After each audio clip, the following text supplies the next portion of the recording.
Hello दोस्तों। तो चलिए फ्रेंड्स, लेक्चर नंबर आपका 8 में वेलकम है। और आप सभी को पता है और मुझे बार बार बताने की ज़रूरत नहीं है कि हम इस समय क्या पढ़ रहे हैं। तो लीनियर अलजेब्रा में वेक्टर स्पेस का जो हमारा चैप्टर, हमारी जो सीरीज स्टार्ट हुई है, आज उसका लेक्चर नंबर 8 आ गया है। तो हम यहाँ पे इसको नोट डाउन करते हैं। जब भी आप कोई क्लास लीजिए तो उसका लेक्चर, आप कौन से लेक्चर पे हैं, आप कौन से पीरियड में हैं, कुछ भी, जैसे आप लिखते हैं कि पीरियड 1 में ये पढ़ाया गया, ठीक है। आपके क्लासेस में होता होगा कि पीरियड 1 में ये पढ़ाया गया, फिर पीरियड 2 में ये पढ़ाया गया। तो होता ना, मतलब कुछ कुछ ऐसे कभी आप बड़े बड़े कॉलेजेस में जाएंगे तो वहाँ पे फिक्स रहता है कि आपको इतने पीरियड दिए जाएंगे और इतने पीरियड आपको ये चैप्टर ख़त्म करना। तो वैसे ही हमारा भी चल रहा है और हम अभी लेक्चर नंबर 8 पर हैं। और इसके बाद हम देखेंगे कि और कितने लेक्चर्स में हम ये चैप्टर को कवर कर पाते हैं।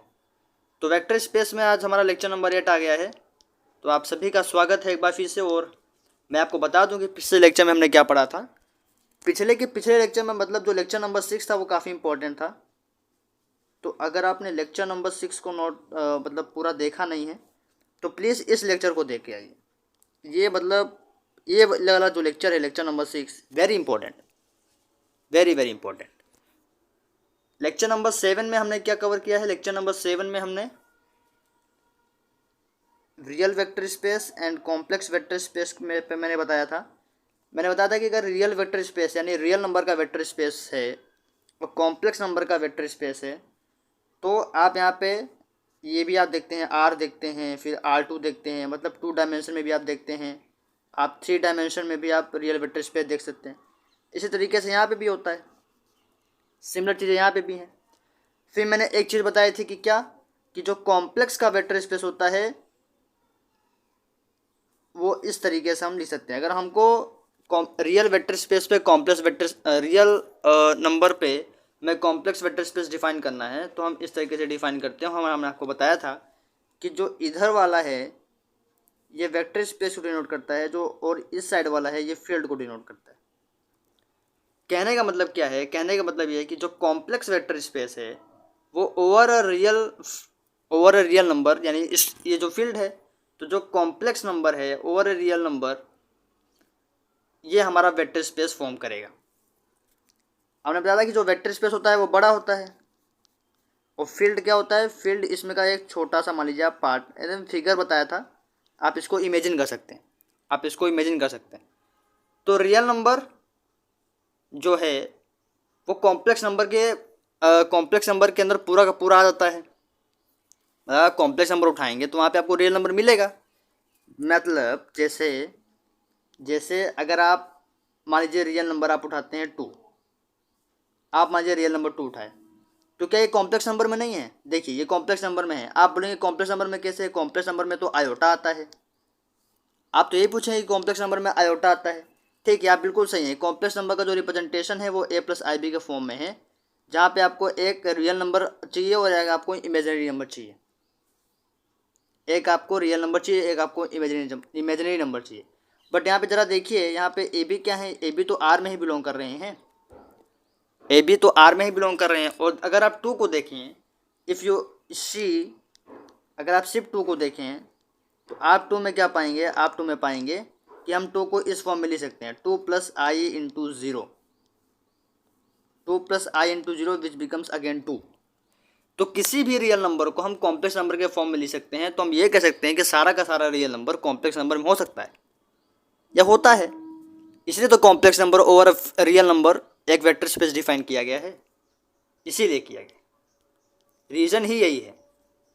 तो कॉम्प्लेक्स जो है, complex number over a real number एक वेक्टर स्पेस डिफाइन करेगा। और ये सारी बातें हमने पिछले लेक्चर में करी हैं, इस बात का ध्यान दीजिए। ये सारी बातों का समावेश आपको पिछले लेक्चर में मिलेगा। तो लेक्चर नंबर 7 भी उतना ही इंपॉर्टेंट है जितना लेक्चर नंबर 6 था। और अब लेक्चर नंबर 8 में हमें थोड़ी सी बेसिक, बहुत ज़्यादा हम डिटेल में जाएंगे नहीं, पहली चीज़ तो ये, तो हम थोड़ी सी बेसिक जानकारियाँ लेंगे और समझेंगे कि आगे हमें क्या पढ़ना है। रियल वेक्टर स्पेस और कॉम्प्लेक्स वेक्टर स्पेस के बाद हमें क्या पढ़ना है। और अगर आप थोड़ा सा देख पा रहे हों स्क्रीन के अलावा, तो यहाँ पे देखिए लिखा हुआ है टॉपिक यूक्लिडियन वेक्टर स्पेस। और मैंने आपको बताया था कि अगले लेक्चर में, मतलब लेक्चर नंबर 7 यानी पिछले लेक्चर में मैंने आपको डिस्कस किया था कि अगला लेक्चर हमारा लगभग इसी पे ही होगा या इसी पे ही होगा। तो आज हम आज हम यूक्लिडियन वेक्टर स्पेस पर डिस्कस करेंगे और समझेंगे कि यूक्लिडियन वेक्टर स्पेस होते क्या है। तो ये लेक्चर अब बड़ा नहीं होगा, आप बिल्कुल भी घबराइए मत, ये लेक्चर हम लेंदी नहीं करेंगे। तो लेक्चर नंबर 6 ज़रूर देख लीजिएगा। लेक्चर नंबर 6 आपका बेसिक है, क्योंकि आपको वहाँ पे समझना है कि वेक्टर स्पेस क्या होता है। और आज हम स्टार्ट करते हैं अपना लेक्चर नंबर 8। तो चलिए लेक्चर नंबर 8 को स्टार्ट करते हैं। तो उससे पहले हम एक एग्जाम्पल ज़रा देखें। एक एग्जाम्पल से थोड़ा सा पुरानी चीज़ों को हम ताज़ा करते हैं। एग्जाम्पल क्या है ज़रा देख लेते हैं। एग्जाम्पल है, एग्जाम्पल नंबर 1 यहाँ लिखा हुआ है, लेट वेक्टर्स, ये वेक्टर्स दिया हुआ है। आप वेक्टर्स का रिप्रेजेंटेशन अच्छी तरीके से जानते हैं, लोअर क्लासेस में भी पढ़े हुए हैं और अभी भी आप पढ़ ही रहे होंगे बीएससी में। तो मान लीजिए कोई वेक्टर है, ये जनरल वेक्टर इन्होंने लिया है और A1 A2 जो A3 हैं, जो इसके कोफिशिएंट हैं आई कैप जे कैप के कैप के, वो रियल नंबर में बिलोंग कर रहे हैं। कुल मिला के ये वेक्टर हमने रियल नंबर में ही लिया है। उसके बाद एक पार्टिकुलर वेक्टर ले लिया 2i cap plus 3j cap plus 4k cap, मतलब 3 डायमेंशन में ले लिया एक तरीके से, और उसको हमने इस फिगर में तरह रिप्रेजेंट करना या रिप्रेजेंट करने की कोशिश की है। इस पूरे फिगर में हमने उसको रिप्रेजेंट करने की कोशिश की। एक मिनट, इस पूरे फिगर में हमने इस वेक्टर को रिप्रेजेंट करने की कोशिश की है। और हमने बताया है कि अगर हमारे पास ये वेक्टर है तो हम इस वेक्टर को ऐसे यानी स्पेस में कैसे रिप्रेजेंट कर सकते हैं। भाई 3D पे तो स्पेस है, 2D भी एक स्पेस है। 2D भी एक स्पेस की तरह ट्रीट हो सकता है और 1D भी एक स्पेस की तरह अगर आप देखें तो ट्रीट हो सकता है। तो बात करते हैं, चलिए बात करते हैं। इन्होंने कहा कि हम एक वेक्टर लेंगे ए वेक्टर लेंगे और इन्होंने जनरल वेक्टर ले लिया A1 i cap plus A2 j cap plus A3 k cap. अब इन्होंने एक जनरल वेक्टर ले लिया। अभी जो A1 है वो i कैप के मतलब डायरेक्शन के लॉन्ग है, यानी A1 हम डिस्टेंस चलेंगे x एक्सिस पर। मान लीजिए अगर ये x एक्सिस है तो इस पे हमने A1 डिस्टेंस चला और इसके लॉन्ग जो यूनिट वेक्टर है वो है i कैप। आप ये पिछले क्लासेस में पढ़ चुके हैं, पिछले लोअर क्लासेस में पढ़ चुके हैं, कहने का मतलब ये। सिमिलरली हम ऐसा भी कर सकते हैं, कैसा कर सकते हैं हम ऐसा कर सकते हैं। कैसा कर सकते हैं, मान लीजिए हमारे पास ये y एक्सिस है, ये y एक्सिस का कंपोनेंट है। अगर ये y एक्सिस है तो मान लीजिए मैं इस पे चला A2 डिस्टेंस, तो इसके लॉन्ग जो यूनिट वेक्टर है, मान लीजिए इतना डिस्टेंस A2 था, तो इसके लॉन्ग जो यूनिट वेक्टर है वो है j कैप, वो है j कैप। सिमिलरली मान लीजिए अब ये z एक्सिस है, इसको मैं अभी x एक्सिस y एक्सिस और z एक्सिस को तीनों साथ में दिखाऊंगा। Suppose this is z axis और ये मान लीजिए A3 लेंथ का है और इसके अलॉन्ग यूनिट वेक्टर क्या है k कैप। तो इसी को यहाँ पे जनरली दिखाया गया है, इसी को यहाँ पे जनरली दिखाया गया है, ये इसी को यहाँ पे जनरली दिखाया गया। मतलब हम जनरली वेक्टर को इस तरीके से रिप्रेजेंट कर सकते हैं। इसका हम मैग्नीट्यूड भी निकाल सकते हैं, बिल्कुल। कोई कहेगा इसका मैग्नीट्यूड निकाल के दिखाओ, निकाल देंगे, क्यों नहीं निकाल पाएंगे। इसका मैग्नीट्यूड हम कैसे निकालेंगे, इस बात का ध्यान दीजिए। हमारे पास ए वेक्टर था, तो ए वेक्टर का मैग्नीट्यूड निकालने के लिए हम उसको मॉडुलस में लेते हैं, आपको पता होगा। और कुछ करना नहीं है, अंडर रूट में यहाँ पे A1 square plus A2 square plus A3 square कर देना। अंडर रूट में A1 square plus A2 square plus A3 square कर देना है। तो इस तरीके से इसका मैग्नीट्यूड निकालना है। खैर हमें वेक्टर्स की एनालिसिस नहीं करनी है, हमें अभी अपने टॉपिक पे रहना है। तो ये यहाँ पे समझाना चाह रहे थे, उन्होंने समझाया। तो अब इन्होंने क्या किया, देखिए यहाँ पे जनरल वेक्टर लिया है 2i cap plus 3j cap plus 4k cap और उसी को यहाँ पे बताया। ये सारी बातें लगभग हमने कर ली हैं, बट अभी आप इसको देखिए फिगर के थ्रू मैं आपको बताने वाला हूँ। तो इन्होंने क्या कहा है, इन्होंने कहा है कि हम यहाँ पे एक x एक्सिस लेंगे, या मान लीजिए यहाँ पे z एक्सिस है, ये मान लीजिए x एक्सिस है, ये मान लीजिए y एक्सिस है। मैथमेटिक्स में हम जनरली x एक्सिस यहाँ पे दिखाते हैं जहाँ पे y एक्सिस है, बट कोई बात नहीं। उसके बाद कहा कि यहाँ पे हमारे पास एक पॉइंट है, सपोज दिस पॉइंट काफ़ी बड़ा हो गया है बट ज़बरदस्त है, क्या है, ज़बरदस्त है। और उसके बाद इन्होंने कहा कि इसी पॉइंट को ये कह रहे हैं पी, जैसे सपोज इसका फिर से हम कलर चेंज करते हैं और हम यहाँ पे कहते हैं पी। और एग्जाम्पल में ज़रा देखिए क्या लिया है, एग्जाम्पल हमने लिया है 2i + 3j + 4k, यानी एक्स एक्सिस को लॉन्ग हमको 2 चलना है, वाई के 3 और जेड के 4। चलिए चलते हैं। तो एक्स एक्सिस के अलॉन्ग मान लीजिए यहाँ पे हमने 2 चला, वाई के अलॉन्ग हमने 3 चला और जेड के अलॉन्ग हमने 4 चला। क्योंकि ये 3D रिप्रेजेंटेशन है, इस बात का ध्यान दीजिएगा। और 3D को हम ऐसे प्लेन में तो रिप्रेजेंट ऐसे सीधा सीधा कर नहीं सकते, मतलब 3D फिगर को हम सीधे सीधे प्लेन में दिखा दें, ये पॉसिबल तो होता नहीं है, बट हम दिखाने की कोशिश कर सकते हैं। तो मान लीजिए ये पॉइंट है और तो इसके जो कोऑर्डिनेट आ जाएंगे वो आ जाएंगे, यहाँ पे हमने 2 चला था, यहाँ पे हमने 3 चला था, यहाँ पे हमने 4 चला था। तो जो इसके कोऑर्डिनेट आएंगे वो आएंगे 2, 3, 4। अब इसकी जो ओरिजिन से डिस्टेंस होगी, ये हमारा ओरिजिन है, इसकी जो ओरिजिन से डिस्टेंस होगी, इसकी जो ओरिजिन से डिस्टेंस होगी, इसको हम कहेंगे पोजीशन वेक्टर, इसको हम कहेंगे पोजीशन वेक्टर। तो ये जो ओपी लेंथ आई है, इसको हम कहेंगे पोजीशन, इसको हम कहेंगे पोजीशन वेक्टर। तो यही चीज़ें अब यहाँ पे लिखी हुई हैं, देखिए यही चीज़ें यहाँ पे लिखी हुई हैं। अब आप इसको समझ सकते हैं, पढ़ सकते हैं, मुझे बताने की जरूरत नहीं है। तो ओ ए, अब वहाँ पे हम यहाँ पे इन्होंने ए लिया है, मैंने पी लिया है, तो ओ पी यहाँ पे आपका पोजीशन वेक्टर। अब देखिए ये बातें हमने पहले कर ली हैं, इसको आप फिर से ध्यान दीजिए कि हर वेक्टर के करस्पॉन्डिंग एक पॉइंट मिलता है जिसका वो पोजीशन वेक्टर होता है। जैसे हमको यहाँ पे 0.234 मिला, अगर हमने कोई एक वेक्टर ले लिया तो उस वेक्टर के करस्पॉन्डिंग हमको एक पॉइंट मिल गया P विच इज़ 2, 3, 4।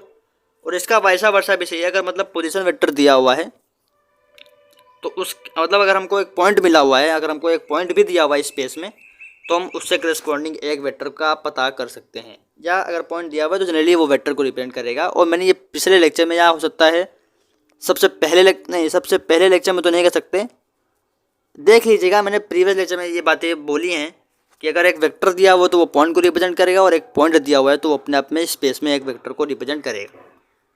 ये बातें मैंने की। तो यहाँ से बात निकल के आया कि हर एक वेक्टर एक पॉइंट है और हर एक पॉइंट भी एक वेक्टर है, वैसा बस। उसके बाद देखिए हमने पिछले लेक्चर में रियल वेक्टर स्पेस की बात की थी, ठीक है। तो रियल नंबर में हम कोई भी पॉइंट लेंगे तो वो वेक्टर को रिप्रेजेंट करेगा, क्योंकि अभी हम पढ़ गए हैं कि हर एक वेक्टर क्या है, पॉइंट है, और हर एक पॉइंट वेक्टर है। तो रियल नंबर में अगर कोई पॉइंट लेते हैं तो वेक्टर को रिप्रेजेंट करेगा, और चाहे कॉम्प्लेक्स में लें, कहीं पे भी लीजिए आपको, वो क्या करेगा, वो वेक्टर को रिप्रेजेंट करेगा अगर आप कोई भी पॉइंट उठाते हैं तो। अब मैंने आपको बताया है कि अगर सिर्फ रियल नंबर है, चलिए अभी इस पर बात कर लेते हैं, ये इंपॉर्टेंट है, यही आज हमारा टॉपिक भी है। चलिए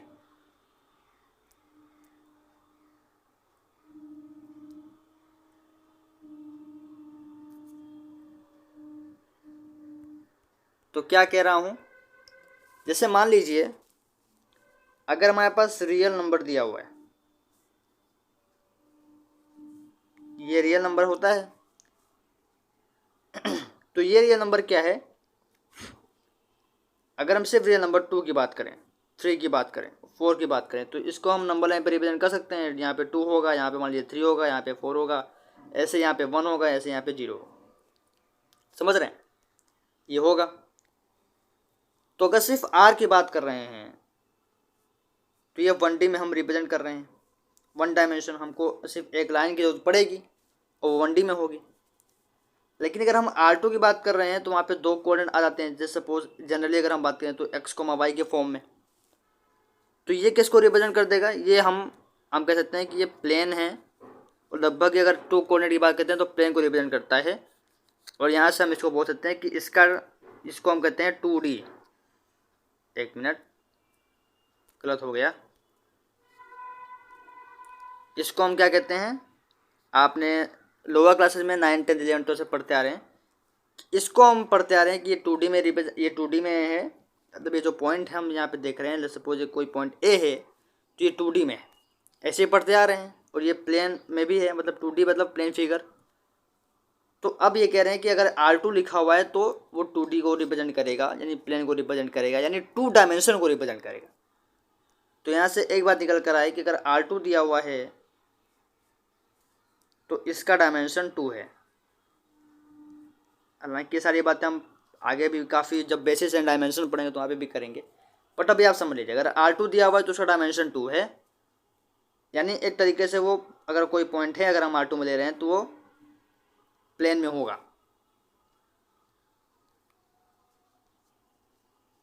प्लेन में होगा। ठीक, अगर R2 में हम कोई पॉइंट ले रहे हैं तो किस फॉर्म में होगा, आप पढ़ के आए हैं x, y के फॉर्म में होगा और ये प्लेन में ही होगा। ठीक है, एक्स, या अगर आप देखिए अगर मान लीजिए यहाँ पे एक्स एक्सिस ले सकते हैं या वाई एक्सिस ले सकते हैं, या कोई भी 2 एक्सिस लीजिए तो वो आपको वहाँ पे R2 का पॉइंट मिलेगा। ठीक, अगर आप R2 को दिखाना चाह रहे हैं तो। लेकिन अगर आप R3 की बात कर रहे हैं तो फिर ठीक है, एक डायमेंशन और बढ़ गया। तो अब यहाँ पे हम बात कर सकते हैं, सिंपल कहना मतलब है R था, फिर R क्रॉस R ले लिया, फिर R cross R cross R ले लिया। अब ऐसे बढ़ते जाएंगे, कहने का मतलब ये है, एक तरीका ये भी हो सकता है। अब इसका डायमेंशन क्या है R3 का, इसका डायमेंशन 3 है। तो जनरली अगर हम बात करें तो ये x, y, z के फॉर्म में होगा। ये 3D फिगर है, ये 3D में है, इसलिए इसका डायमेंशन 3 है, ये 3D में है। तो एक तो ये हो गया। तो हमारे पास क्या है, हमारे पास हमने 1D की बात करी R, अभी हम रियल नंबर की बात कर रहे हैं कि जितने भी हम पॉइंट्स ले रहे हैं या जितने भी हम ये सेट ले रहे हैं ये सब रियल नंबर। तो अगर सिर्फ R था तो 1D को रिप्रेजेंट कर रहा था, R2 हमने लिया 2D को, जिसका डायमेंशन 2, हमने R3 लिया तो इसका डायमेंशन 3। इसी तरीके से हम R4 भी लेंगे जिसका डायमेंशन 4 हो जाएगा। इसी तरीके से हम R5 भी ले सकते हैं, और न जाने इसी तरीके से हम कितने भी डायमेंशन का सोच सकते हैं या लिख सकते हैं।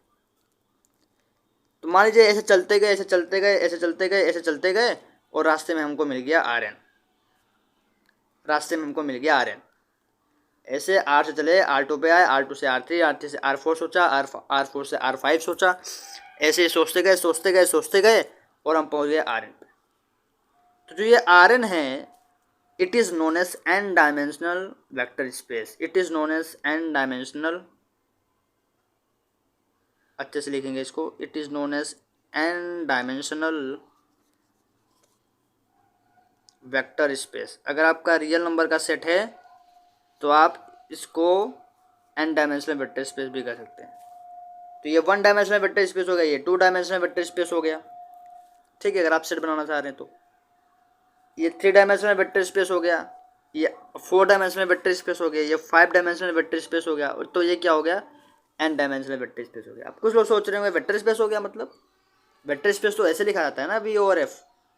अरे तो मैंने आपको ये बात भी तो बताई थी कि अगर कोई सेट है तो अपने आप में, मतलब अगर कोई मान लीजिए फील्ड है तो अपने आप में भी दूसरे फील्ड के साथ क्या बना लेता है, वेक्टर स्पेस बना लेता है। तो क्या R और R भी वेक्टर स्पेस नहीं होगा, R और R भी तो वेक्टर स्पेस हो सकता है। तो अगर कोई सेट दिया हुआ है, अगर आप R को फील्ड भी कह रहे हैं मान लीजिए, तो फील्ड अपने आप में भी मतलब फील्ड के साथ अपने आप से ही वेक्टर स्पेस बना सकता है। तो R और R भी तो वेक्टर स्पेस हो सकता है। तो बातें आप किसी भी तरीके से सोच सकते हैं, वो आप पे निर्भर करता है। तो ये 1 डायमेंशन हो गया, ये 2 डायमेंशनल वेक्टर स्पेस हो गया, ये 3 डायमेंशनल वेक्टर स्पेस कर सकते हैं, और इसी तरीके से हम n डायमेंशनल वेक्टर स्पेस की भी बात कर सकते हैं। इसी तरीके से हम n डायमेंशनल वेक्टर स्पेस की बात कर सकते हैं। आइए वापस आते हैं, तरह देखते हैं कि और हमें क्या बातें करनी है। तो ज़रा देखिए, ये वही बातें लिखी हुई हैं यहाँ पे, 3D space, n dimensional space. अब आगे बढ़ते हैं। तो ज़रा देखिए यहाँ पे लिखा हुआ है कि Rn और R भी एक वेक्टर स्पेस होता है। जैसे मान लीजिए मैंने बताया कि R और R वेक्टर स्पेस हम कह सकते हैं। तो जो n डायमेंशनल वेक्टर स्पेस है वो रियल नंबर के फील्ड पे भी वेक्टर स्पेस बना सकता है। जो n डायमेंशनल वेक्टर स्पेस है वो रियल नंबर के फील्ड के ऊपर भी क्या बना सकता है, वेक्टर स्पेस बना सकता है। और सिर्फ R के ऊपर ही नहीं बनाएगा, ये R2 के भी ऊपर बन सकता है, मतलब कुछ इस तरीके से भी बन सकता है। अगर यहाँ पे Rn दिया हुआ है तो हो सकता है ये R2 हो, या हो सकता है ये R3 ही हो, या हो सकता है ये R ही हो, जैसा भी पिछले स्लाइड में था। R4 भी हो सकता है। तो कहने का मतलब ये है कि जो यहाँ पे रहेगा वो वाला सेट बड़ा होना चाहिए, और जो यहाँ पे रहेगा फील्ड के केस में वो सेट छोटा होना चाहिए। इस तरह वाला सेट बड़ा होगा, इस तरह वाला सेट छोटा होगा। अगर ऐसा होगा तो वो वेक्टर स्पेस बन सकता है, वो सेट क्या हो सकता है, वेक्टर स्पेस बन सकता है। बात से समझ में आ रही होगी अगर आपको ध्यान दें तो इसलिए Rn और R भी क्या है, एक वेक्टर स्पेस है। तो यही पिछले हमने स्लाइड में देखा कि Rn और R यहाँ पे क्या है, वेक्टर स्पेस। चलिए बेहतर है। तो यहाँ पे आप इसको देख सकते हैं, ये वेक्टर को रिप्रेजेंट कर रहा है, फील्ड को रिप्रेजेंट कर रहा है। और अगर Rn और R लिखा हुआ है तो इसी को हम क्या कहते हैं, यूक्लिडियन वेक्टर स्पेस। और जो कि आज का हमारा टॉपिक था, जो कि आज का हमारा ये देखिए टॉपिक, जो कि आज का हमारा टॉपिक था। तो इसको हम फिर से अच्छे से लिखते हैं, ये सारी बातें आप नोट डाउन करते जाइएगा। तो अगर Rn और R है, अगर Rn और R है तो इसको हम बोलते हैं Euclidean vector space.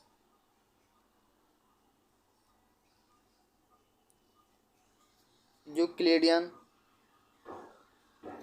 Vector space. और Rn ओवर R है, यानी हम n डायमेंशन की बात कर रहे हैं, तो आप यहाँ पे स्टार लिख सकते हैं। यूक्लिडियन वेक्टर स्पेस, या नोट डाल के लिख सकते हैं, Euclidean vector space is also known as, Euclidean vector space is also known as, क्या बोल सकते हैं हम, n डायमेंशनल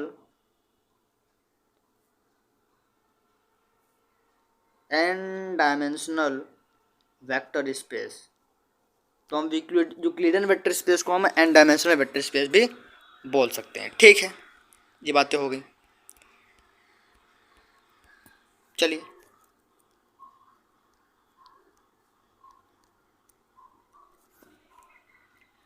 तो ये कुछ एग्जांपल्स हैं, इस पे आप फोकस कर सकते हैं, मैं सिर्फ बोल रहा हूँ, ध्यान दीजिएगा। तो R3 over R vector space, मैंने कहा था कि जो यहाँ पे है ये वाला सेट बड़ा होना चाहिए एज कम्पेयर टू दिस। तो फील्ड हमेशा वेक्टर स्पेस से छोटा होता है, ये मैंने बताया था। तो R3 ओवर R भी एक वेक्टर स्पेस बना सकता है, और इसी तरीके से R2 ओवर R भी वेक्टर स्पेस बना सकता है। R ओवर R तो वेक्टर स्पेस होगा, ये R2 और R2 भी वेक्टर स्पेस होगा, इटसेल्फ वाला हमेशा वेक्टर स्पेस होगा। उसके अलावा आपको ध्यान देना है कि कौन कौन से सेट और भी वेक्टर स्पेस बना सकते हैं। R3 over R vector space की मैं बात कर रहा हूँ, ये क्या कह रहे हैं, R3 ओवर R। तो ज़रा देखिए, ये R3 ओवर R की बात कर रहे हैं। अगर ये R3 ओवर R की बात कर रहे हैं तो हमको जो एलिमेंट्स लेने हैं वो 3 डायमेंशन में लेने हैं, क्योंकि हम वेक्टर स्पेस कहाँ डिफाइन कर रहे हैं, 3 डायमेंशन में, over real number field, over the field real number. ठीक है, फील्ड हमारी रियल नंबर की है, तो फील्ड हमारी चूँकि रियल नंबर की, तो जो हम एलिमेंट उठाएंगे वो रियल नंबर से उठाएंगे। और वेक्टर जो हम सेट डिफाइन कर रहे हैं वो 3 डायमेंशन में डिफाइन कर रहे हैं, यानी R3 में डिफाइन कर रहे हैं। तो जो वेक्टर स्पेस हो जाएगा, तो ये R3 और R तो एक वेक्टर स्पेस होता है। तो अगर हम एलिमेंट उठाना चाहें, ये वेक्टर स्पेस कब बनेगा, जब ये इंटरनल बाइनरी ऑपरेशन में प्लस के साथ और एक्सटर्नल बाइनरी ऑपरेशन डॉट के साथ सारे पोस्टुलेट को फॉलो करेगा, तब ये वेक्टर स्पेस बनेगा। तो अगर हमें इसको वेक्टर स्पेस कहना है, अगर हमें R3 और R को वेक्टर स्पेस कहना है, तो सबसे पहली जो चीज़ है वो ये है। तो सबसे पहली चीज़ है वो ये, क्या है सबसे पहली चीज़, सबसे पहली चीज़ वो ये है कि R3 में अगर हम 2 एलिमेंट लें और 2 एलिमेंट से काम कर सकते हैं। हम क्या पढ़ते आ रहे हैं, हम यही पढ़ते आ रहे हैं कि अगर आप U वेक्टर स्पेस लें, सॉरी U वेक्टर का एलिमेंट लें, V एलिमेंट लें, और इस पर कोई बाइनरी ऑपरेशन परफॉर्म कर दें। अब ये बाइनरी ऑपरेशन परफॉर्म करिए, अब आप इसको वेक्टर करें, ये वेक्टर स्पेस अगर आप कहना चाह रहे हैं, अगर आप वेक्टर स्पेस डिफाइन करना चाह रहे हैं, तो बाइनरी ऑपरेशन जो प्लस होगा ये इंटरनल होना चाहिए, मतलब U प्लस V की बात कर रहे हैं, और डॉट वाले में एक्सटर्नल होना चाहिए, मतलब A डॉट U समथिंग ऐसा बात कर रहे हैं जहाँ पे A फील्ड का है। तो R3 में भी आपको एलिमेंट्स लेने होंगे। ठीक, कहने का मतलब ये है कि आपको R3 में भी एलिमेंट्स लेने होंगे। और जब आप R3 में भी एलिमेंट्स लेंगे तो R3 में आप एलिमेंट किस प्रकार ले सकते हैं, R3 में आप एलिमेंट ले सकते हैं मान लीजिए A1 A2 A3। R3 में तो एलिमेंट ऐसे लेंगे A1 A2 A3। ये एक पहला एलिमेंट आपने R3 में ले लिया। एंड एक और एलिमेंट ले लीजिए, क्या लेंगे, मान लीजिए B1 ले लिया, B2 ले लिया और B3 ले लिया। एक ये एलिमेंट हो गया। तो हमने दो एलिमेंट ले लिया R3 में। अब जनरल अगर आप इसको कुछ पॉइंट देना चाह रहे हैं तो मान लीजिए ये पॉइंट है, ये A पॉइंट है और ये B पॉइंट है। तो हमने R3 में ये एलिमेंट ले लिए। अब ये वेक्टर स्पेस बनना चाह रहा है, अब ये वेक्टर स्पेस बनना चाह रहा है। तो ज़रा देखिए ये वेक्टर स्पेस कैसे बनेगा। अब इसको यहीं पे लिखा हुआ है, ये वेक्टर स्पेस कब बनेगा। लेट एलिमेंट्स हमने ले लिया। अब यहाँ पे ABC लिया है, अब कोई दिक्कत नहीं, आप A1 A2 A3 भी कर सकते हैं। आप प्लस बाइनरी ऑपरेशन लगाएंगे इन दोनों एलिमेंट पे, तो क्या होगा A1 B1 C1 plus A2 B2 C2। तो ये ऐसा बन जाएगा। पहला जो कोऑर्डिनेट है यहाँ पे देखिए, जो ये A1 है ये इस A2 के साथ जाएगा, ये जो B1 है ये इस B2 के साथ जाएगा, जो ये C1 है ये इस C2 के साथ जाएगा। तो A1 plus A2 B1 plus B2 और C1 प्लस C2। आखिरी में जो देखिए आया है, ये एक एलिमेंट आया, ये दो एलिमेंट आया, ये तीन एलिमेंट आया। मतलब ये X कोऑर्डिनेट ही आया है, ये Y कोऑर्डिनेट ही आया है, ये Z कोऑर्डिनेट आया है। मतलब बाइनरी ऑपरेशन लगाने के बाद भी जो एलिमेंट गया है वो R3 में ही गया है। ये बात ध्यान रखनी पड़ेगी। तो यही हम पिछले थ्योरी क्लास में चला रहे थे कि जो भी बाइनरी ऑपरेशन लगाएंगे, जो भी रिजल्ट आएगा वो वेक्टर स्पेस में ही जाएगा, जो भी रिजल्ट आएगा वो वेक्टर स्पेस में जाएगा। ये बातें हम चला रहे थे, तो ये बातें यहाँ पे सिद्ध होती। एक्सटर्नल बाइनरी ऑपरेशन के लिए आपको कोई फील्ड का एलिमेंट मान लीजिए लेके आना पड़ेगा, यानी डॉट के लिए आप यहाँ पे क्या लेके आ रहे हैं, आप मान लीजिए यहाँ पे लेके आ रहे हैं के। ये के को स्केलर कह रहे हैं, फील्ड का एलिमेंट तो स्केलर ही होता है। तो ये के को क्या कह रहे हैं, स्केलर। ये के को स्केलर कह रहे हैं। तो जब आप इस किसी वेक्टर से मल्टीप्लाई करेंगे तो ये भी कहाँ जाएगा, ये R3 में जाएगा। और ज़रा देखिए R3 में जा भी रहा है, क्योंकि रिजल्ट क्या आ रहा है, ये आ रहा है के इंटू ए, के इंटू बी, के इंटू सी। ये के मल्टीप्लाई हो जाएगा, के मल्टीप्लाई हो जाएगा ना, ये के ए के साथ जाएगा, ये के बी के साथ भी जाएगा, ये के सी के साथ भी जाएगा, तुमको यही मिलेगा। तो इस तरीके से हम एग्जाम्पल के बारे में समझ ले सकते हैं, इस तरीके से हम एग्जाम्पल के बारे में सोच सकते हैं और समझ ले सकते हैं। ठीक, ये बातें हो गई। अब यहाँ पे एक और एग्जाम्पल की बात की गई है। अब इसको मैं भी ऐसे नहीं बताऊंगा क्योंकि समय लगेगा। ये कह रहे हैं, अच्छा ये फील्ड का एग्जाम्पल है। एग्जाम्पल देखिए यहाँ पे फॉर R3 प्लस और R3 प्लस अबिलियन ग्रुप की बात कर रहे हैं। ये क्या प्रूफ करना चाह रहे हैं मुझे एक बार देखना होगा। चलिए वेक्टर स्पेस ही प्रूफ करना चाह रहे हैं, फील्ड वाला साथ हमने एग्जाम्पल कर लिया है। तो ये वेक्टर स्पेस प्रूफ करना चाह रहे हैं। अब ये कह रहे हैं कि R3 जो है वो वेक्टर स्पेस है। तो एक तो मैंने ये देखिए जनरल ओवरव्यू दे दिया ऊपर कि आप देख सकते हैं, यहाँ पे प्लस बाइनरी ऑपरेशन लगाया है और यहाँ पे डॉट की बात कर रहा हूँ। अब हमको यहाँ पे डिटेल में प्रूफ करना है कि R3 जो है वो वेक्टर स्पेस है और वो प्लस के साथ अबिलियन ग्रुप सेटिस्फाई करेगा और डॉट के साथ क्या, यानी फील्ड के एलिमेंट के साथ वो डिस्ट्रीब्यूटिव होगा। जो डॉट होगा वो फील्ड के, जो फील्ड का एलिमेंट आएगा और वेक्टर से मल्टीप्लाई होगी वो डिस्ट्रीब्यूटिव वाला शो होना चाहिए। तो डॉट के साथ एक्सटर्नल बाइनरी ऑपरेशन R3 में हमको शो करना है और प्लस के साथ इंटरनल बाइनरी ऑपरेशन यानी अबिलियन ग्रुप शो करना है। अगर ये हम शो कर दिए तो ये R3 क्या हो जाएगा, वेक्टर स्पेस हो जाएगा। और हम ये सिर्फ R3 के लिए नहीं करेंगे, हम ये R2 के लिए भी करेंगे।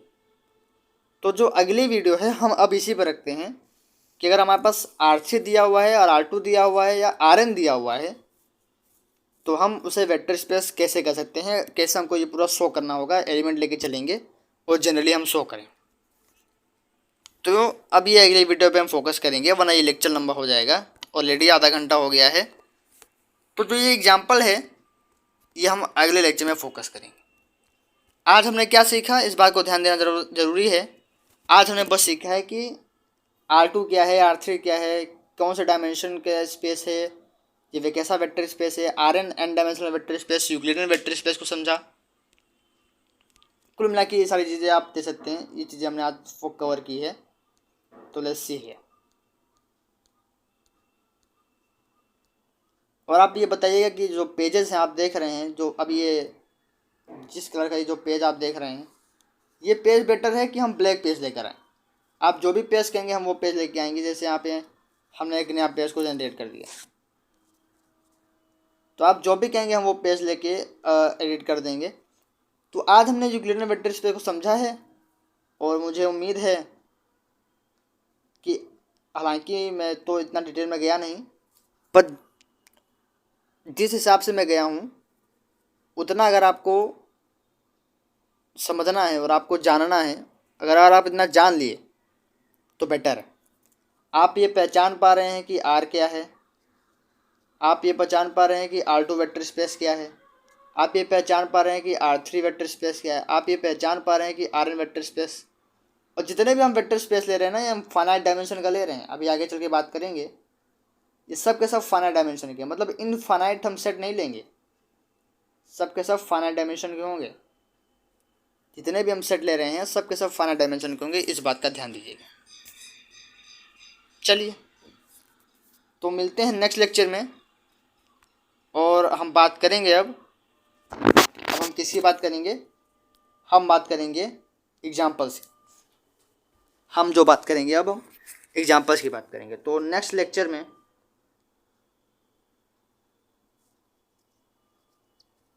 मेरे ख्याल से ब्लैक पेज काफ़ी इफ़ेक्टिव रहेगा, आपको काफ़ी कुछ क्लियर दिखेगा।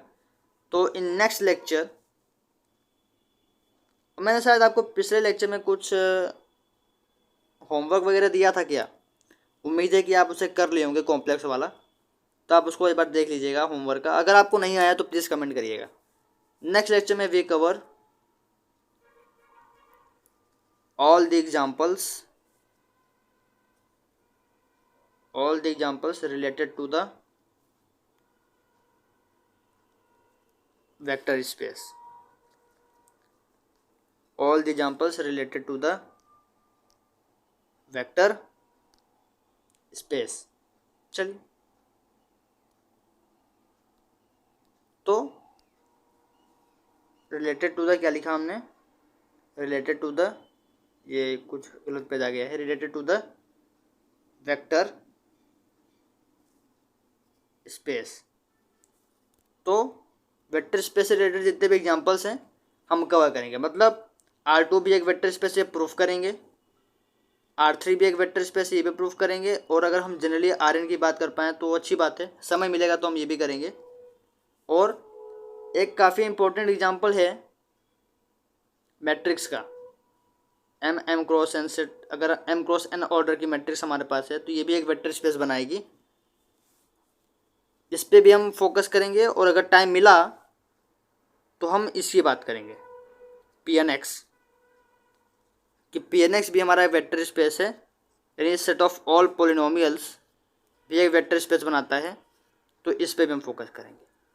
तो मेरे ख्याल से अगली जो वीडियो है उसकी जो लेंथ है वो लंबी हो सकती है, क्योंकि हम सारे एग्जाम्पल को फोकस कर रहे होंगे, R2 R3 Rn, मैट्रिक्स का भी हम जनरल जाएंगे, पोलिनोमियल्स के लिए भी हम जनरल वे में जाएंगे, तो इसमें हमें समय लगेगा।